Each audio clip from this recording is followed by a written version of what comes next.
इसलिए सनातन हिंदू धर्म में नियम है कि 16 श्राद्ध के 16 दिन पूरे हो और अमावस्या का दिन हो। 16 दिन श्राद्ध के पूर्वज पितृलोक छोड़कर, चंद्रलोक छोड़कर मृत्यु लोक में रहते, भ्रमण करते रहते।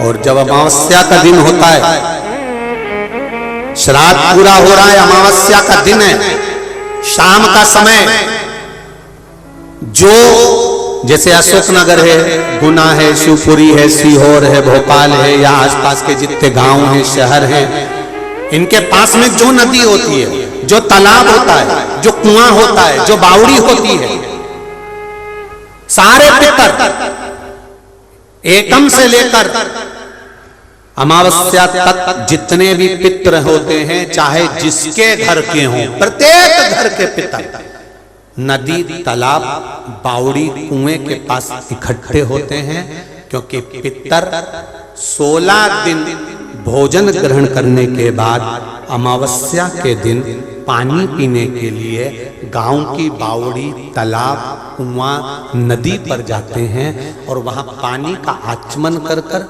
हाथ में जल लेते हैं। आर्यमा स्वामी कहते हैं कि जिसने आपको भोजन कराया है, जिसने आपको आमंत्रित करा है, जिसने आपको बुलाकर सम्मान दिया है, आप अपने पुण्य उनके खाते में दीजिए।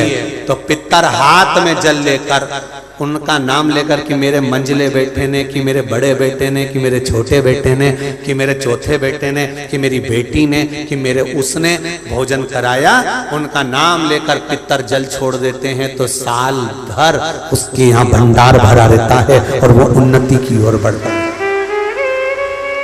नियम है कि 16 श्राद्ध के 16 दिन पूरे हो और अमावस्या का दिन हो।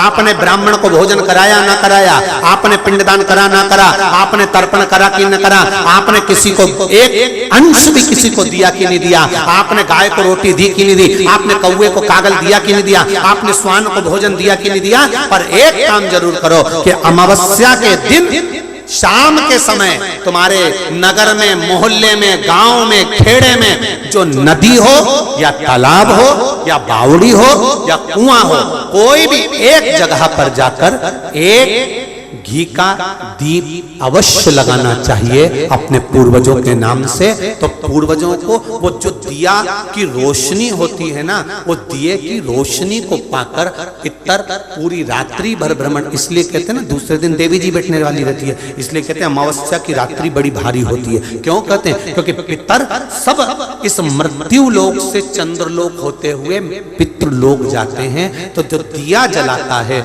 उसके पूर्वजों को प्रकाश, रोशनी और राह मिलती है। तो उसकी जिंदगी में कितनी भी उलझन चल रही होती है, कितना भी काम अटक रहा होता है, कोर्ट में केस भी चल रहा होता है, या कितनी बड़ी भी बीमारी हो रही होती है, अगर वो अमावस्या के दिन शाम के समय दिया लगा देता है नदी के घाट पर या तालाब या बावड़ी या कुएं के घाट पर, तो उसकी जिंदगी में जितनी अटकलें आती हैं वो सारी समाप्त हो जाती हैं और रास्ता मिल जाता है। इसलिए अमावस्या के दिन का महत्व है। और अमावस्या के दिन चावल का दाना आप अपने पूर्वजों के, पितरों के स्थान का स्मरण कर कर या परिंदा या मटके का स्मरण कर कर छत पर डाल दे, उसका स्मरण रहे, मिले उसका। और सबको सूचना दो कि श्राद्ध पक्ष की अमावस्या को शाम के समय पर दिया लगाने का फल क्या होता है। इस क्लिप को काट कर जनमानस तक भेजिए कि उसका लाभ क्या है, उसका फल क्या है, प्राप्त हो। अगर सौभाग्यवती है तो भी दिया लगा सकती है और सौभाग्य नहीं तो भी लगा सकती है, पूर्वजों का उद्धार कर सकती है। पितरों के उद्धार के लिए ये नहीं देखा जाता कि ये भोजन बनाएगी कि नहीं बनाएगी, वो बनाएगी कि नहीं बनाएगी, वो करेगी कि नहीं। नहीं नहीं, पितरों के उद्धार के लिए आप छोटे हो, बड़े हो, मंझले हो, संजले हो, जो भी हो, शिव की कृपा पर है, लगाइए आप। श्राद्ध पक्ष की अमावस्या के दिन शाम के समय दिया नदी, तालाब, बावड़ी या कुआं कहीं भी एक जगह पर जाकर अपने पूर्वजों का स्मरण कर कर सिर पे माताओं से निवेदन है पल्लू रखकर, जिससे पूर्वजों का आशीर्वाद बना रहे। और पुरुष वर्ग अगर साथ में जा रहे हों तो धोख लगाकर प्रणाम कर कर, झोली पसार कर प्रणाम करना कि मेरे पितर, जब दिया लगाओ तो झोली पसार कर प्रणाम करो मेरे पितर, मेरे घर में खूब भंडार भर कर जाना, ऐसी कृपा करना और उनको कहकर जाइए। चंद्रलोक से पितृलोक के बीच में एक पितृलोक का सीढ़ी पड़ती है, जीना, सड़ाव, सीढ़ी जिसपे पितर चढ़ के पितृलोक जाता है। उस सीढ़ी पर कौन रुकता है? उस सीढ़ी पर पितृलोक में जाते समय कौन रुकता है? तर्पण शिव महापुराण की कथा कर रही है, पितर आए पर आपके यहाँ पर उनको भोजन नहीं मिला, दिन का श्राद्ध नहीं जीम दे गए, पितृलोक की सीढ़ी पर जाकर बैठ जाते हैं। अंदर जो पितर जाते हैं वो पितर जब अंदर जाते हैं, जाने के बाद बात करते करते जाते हैं कि हमारे बेटे ने हमको खीर खिलाई, हमको पूड़ी खिलाई, और उनके मुख से जो राल टपकती है तो जो पितर भूखे रह जाते हैं वो पूरा साल उनकी राल को चाटते हैं और बद्दुआ देते हैं कि हमारे बेटे 5-5, 4-4, 3-3, 2-2 इतने बेटे और हमको भूखा छोड़ दिया। तो वो बद्दुआ देते हैं, जिसके कारणवश पितृदोष होता है। और फिर ब्राह्मण देवता कहते हैं कि ये पितृदोष हो गया। पितृदोष क्यों हुआ? क्योंकि वो भूखे रहे। आपके आहूतों के लिए, आपके वासुकों के लिए जो अधोगति में मर गए। नवरात्रि के पहले जो अमावस्या पड़ती है, चावल की कटोरी में एक कपूर का टुकड़ा रख दीजिए महाराज, छोटा सा, और कपूर का टुकड़ा रखकर उस कपूर को दरवाजे के बाहर कटोरी में ही, चावल रखी हुई कटोरी में ही उसको पितरों का स्मरण कर कर जला दीजिए। और जलाने के बाद उस चावल को कहीं भी किसी भी वृक्ष की छांव में पक्षियों के लिए डाल दीजिए। शिव महापुराण की कथा कहती है, अगर मान लो पितृ आपको कष्ट दे रहे हैं, पितृ आपको तकलीफ दे रहे हैं, कोई काम नहीं होने दे रहे हैं, या कहीं आपको ऐसा लगता है कि पितरों का दोष है, तो वो पितृदोष देवी, अब ये जो आप करेंगे ये कब कर रहे हैं? अमावस्या के दिन आप उसको रख रहे हैं। अमावस्या के दिन उसको रखकर रात भर आपने रखा कपूर के साथ में, सुबह एकम पड़ गई, नवरात्रि लग गई, उसी दिन उसको जला। घर में यदि क्लेश उत्पन्न हो जाता है, का धन, आपकी प्रॉपर्टी, आपकी जमीन, आपका प्लाट, आपका दुकान, आपका पैसा, यदि किसी ने कब्जा कर लिया और छोड़ नहीं रहा, प्रत्येक अमावस्या के दिन पीपल के वृक्ष के नीचे जाकर 2 दीप लगाइए घी के। दोनों दीप के सामने एक हल्दी का चावल, एक कुंकू का चावल का दाना रख दीजिए और स्वधा स्वधा स्वधा स्वधा 3 बार कह दो और स्मरण करो, हे हमारे कुलदेव, पितृदेव, शिवदेव, महादेव, कृपा कर कर जमीन है, मेरा जो धन है, मेरी जो प्रॉपर्टी है, मेरा पैसा लोगों ने हथिया लिया, देते नहीं। गोत्र बोलकर स्मरण कर कर बाबा मेरा धन मुझे वापिस ला कर। अमावस्या पर करो, फिर अगली अमावस्या करो, ऐसे 2-4 अमावस्या करोगे। जिसने ले रखा है वो खुद सोचेगा कि मुझे क्या हुआ, कि मुझे देना है, उसका पैसा चुकाना है, धन रखेगा नहीं। जब अमावस्या आए, श्राद्ध पक्ष के अंदर चुटकी भर आटा दरवाजे की दोनों चौखट पर डाला जाता है। किसी किसी के यहाँ दरवाजे पर आटे से रंगोली बनाई जाती, वो देव पितर के भाव से डाला। जिस बेटे बेटी का मंगल विवाह नहीं हो रहा हो, शुभ कार्य की सूचना नहीं आ रही हो, बहुत दिनों से एक फाइल कहीं लगी हुई है, अटकी हुई है, नहीं काम हो रहा, हम उनसे कहेंगे ये जो 16 दिन श्राद्ध के हैं, जितने दिन निकल गए, जितने दिन बचे हैं उन दिन में आपके दरवाजे के बाहर एक चुटकी घर से आटा लाकर चौखट के इस ओर, चौखट के उस ओर, दोनों जगह चुटकी भर आटे को डालना प्रारंभ करो। 16 दिन श्राद्ध के पूर्ण हो, जब अमावस्या है, किसी जलाशय, सरोवर, तालाब, बावड़ी, कुआं के पास में घी का दिया लगाकर आना, बाबा से प्रार्थना कर आना। केवल 22 से 24 दिन निकलते हैं और घर में कोई शुभ कार्य की सूचना आना प्रारंभ हो जाए। वो देव उस कटोरी में धान भर लीजिए, चावल, उसमें एक लौंग और एक बेलपत्र, बस ये रख लीजिए। जो हंडा होता है घर में, पानी का मटका होता है, पितरों का जो स्थान होता है जहां पानी पीते हैं अपन, मटका, हंडा, टंकी, बाल्टी, जो भी हो। आजकल तो लोग आरओ लगा लिए हैं, तो नीचे भी तुम मटका रखते होगे, हंडा रखते होगे, टंकी रखते होगे, उसी के पास में वो कटोरी रख दीजिए।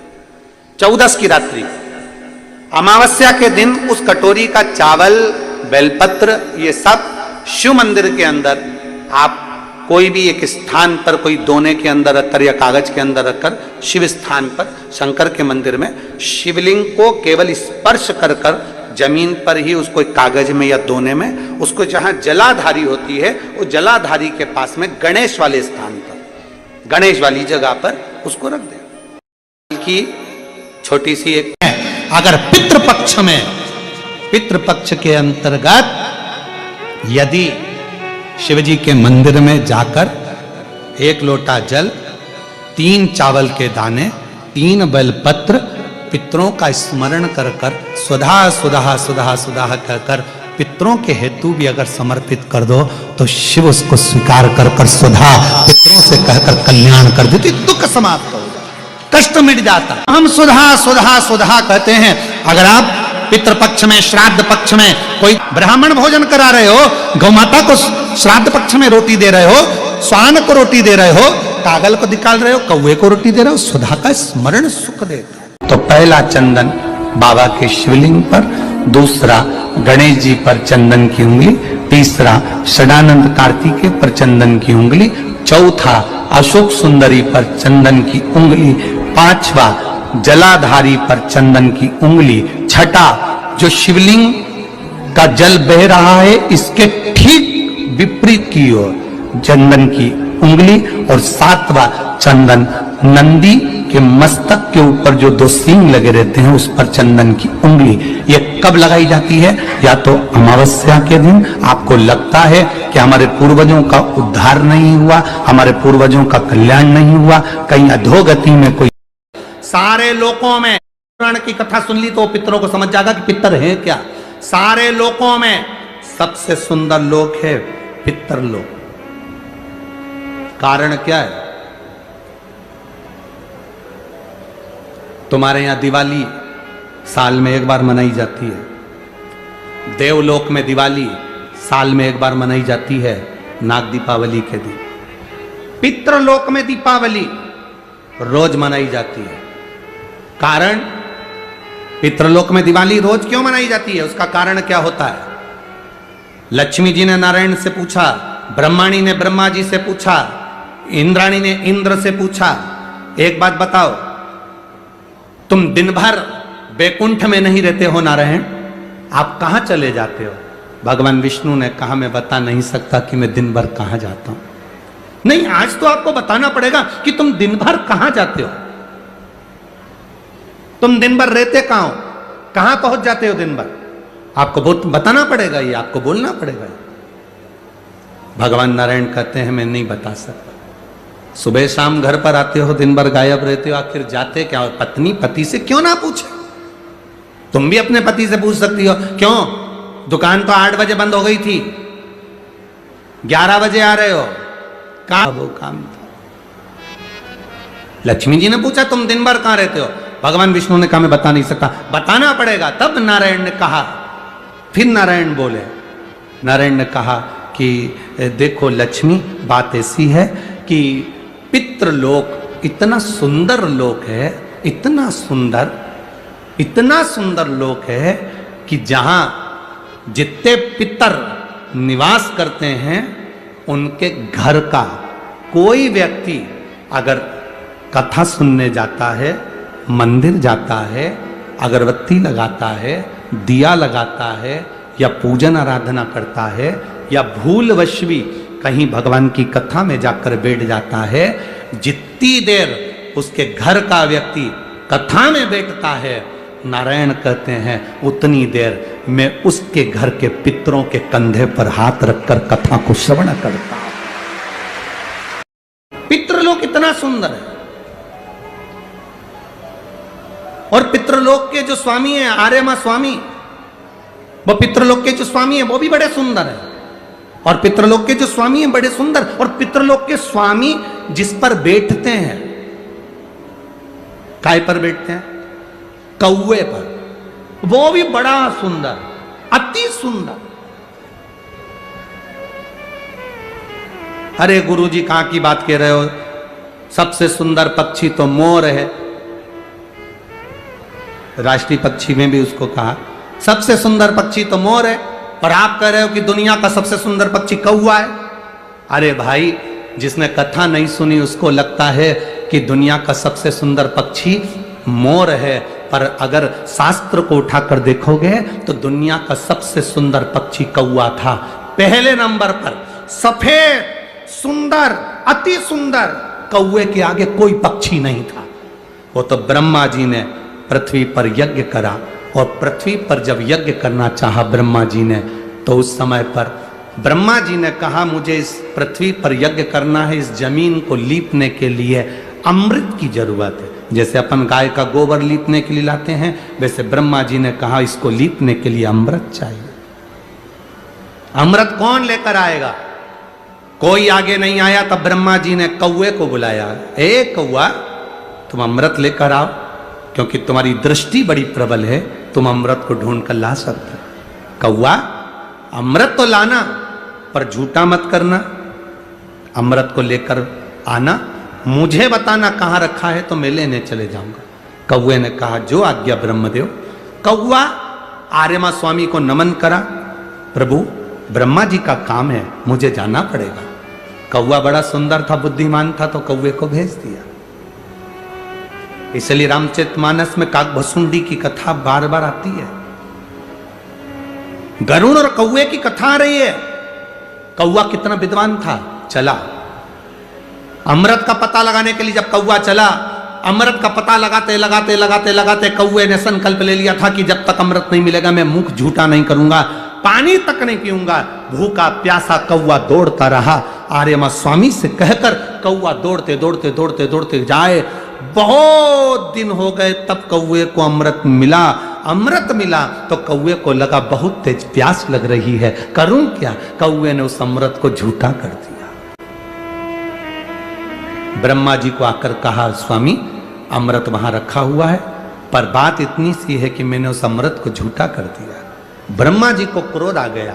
ब्रह्मा जी ने कहा रे कौवे, तू सफेद होकर सुंदर होकर तूने ऐसा काला काम कर दिया, ऐसा बेकार काम करा, तूने अमृत को झूठा करा और ऐसा काला काम तूने करा।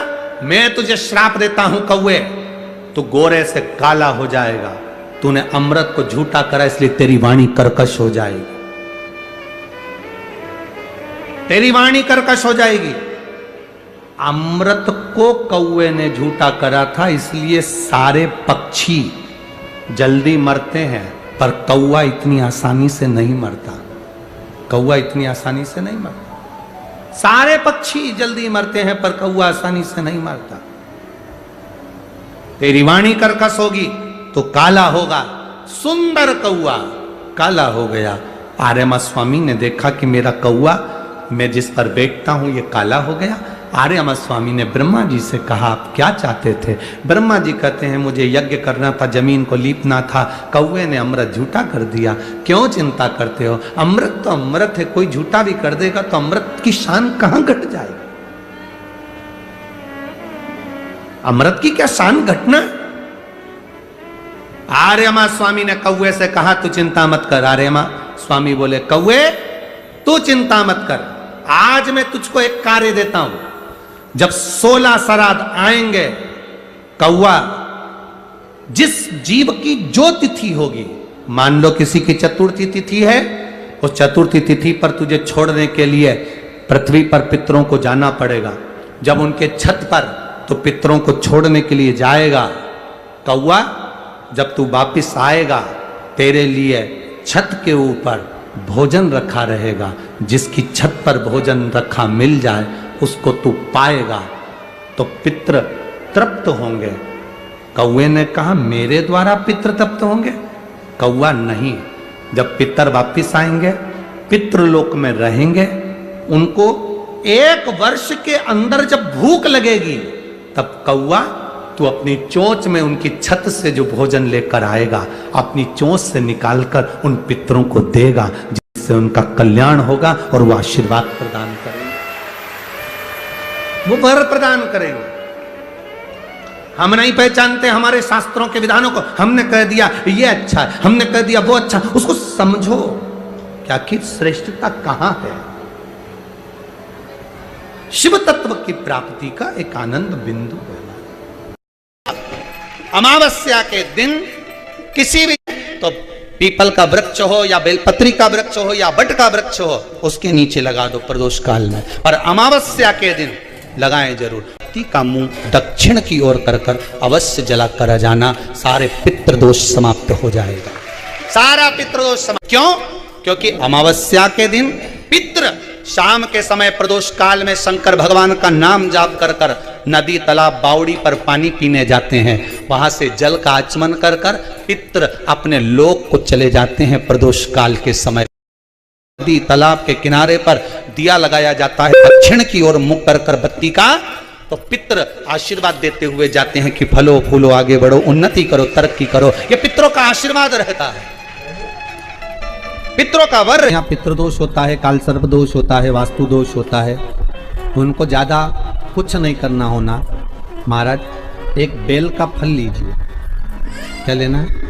बेल का फल, बेलपत्री का जो फल होता है उसको ले लो, उसके अंदर का जो गुर्दा होता है, अंदर का जो भाग होता है उसको निकाल लीजिए, और उस बेल के फल में आटा सेक कर उसमें शक्कर मिलाकर उसको उसके अंदर भर लीजिए।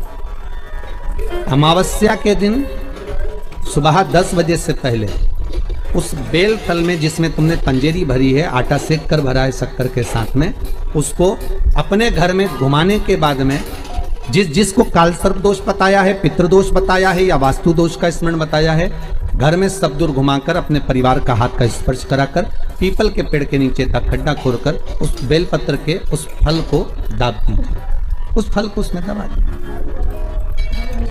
महाराज केवल एक अमावस्या करना रहता है, पितरों के दोष से मुक्ति मिलती है और हमारे घर के कार्य सफल होना प्रारंभ हो जाते हैं, कार्य की सफलता होती है, कार्य में सफलता प्राप्त होने लगती है। अगर आपको रात्रि में नींद नहीं आ रही है, ऐसा लगता है कि रात्रि को 1 घंटा 1.5 घंटा सोने के बाद कुछ गलत विचार आने लगते हैं, नींद सुबह 3 बजे तक 4 बजे तक नहीं आती, 4 बजे के बाद फिर नींद आती है, तो एक प्रैक्टिकल जरूर कर देखना। एक प्रैक्टिकल करने में क्या जाता है, प्रयास करने में क्या कुछ जाता है क्या? प्रैक्टिकल कर देखना। 1 लोटा पानी लो, उसमें थोड़ा सा कच्चा दूध डाल लीजिए, पत्री का पेड़ या पीपल का पेड़ या बट का पेड़, इन पेड़ के नीचे ले जाकर उस दूध को दोपहर में सुबह 10 बजे से लेकर 12 बजे के बीच में ले जाकर चढ़ा दीजिए। रात्रि को फिर ना आपको प्यास लगेगी ना भूख लगेगी, नींद एक बार लगी तो सुबह ही